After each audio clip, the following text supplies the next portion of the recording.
She didn't know when the noise had started. Maybe it was always there. The inboxes, the schedules, the city's constant hum. But somewhere along the way, life had gotten too loud. And so she looked further east, to a place most had forgotten, where the trees still whispered, where the land still breathed.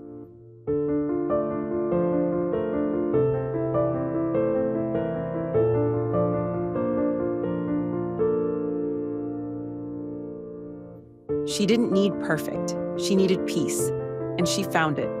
Here, on a ravine, at the edge of the city, at the edge of quiet.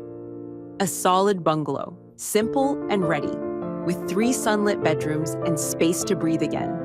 No clutter, no chaos, just warmth in the floors and light in the rooms.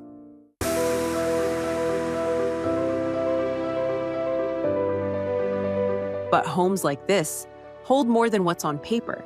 Below, a second life waits. 2 more bedrooms, a second kitchen, a space for grandparents, for guests, for beginnings. Out back, the land opens wide. No rear neighbors, a yard that doesn't end, a horizon that starts over every day.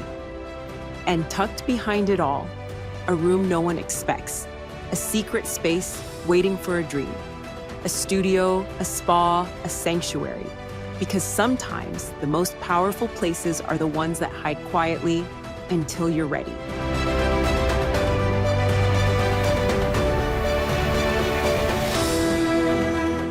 She still goes into the city, still answers calls, but now she returns to this, to the stillness, to the trees, to the knowing that she's exactly where she was meant to be.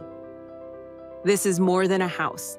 It's a place to start over, a place to remember what matters, a place at the edge of quiet,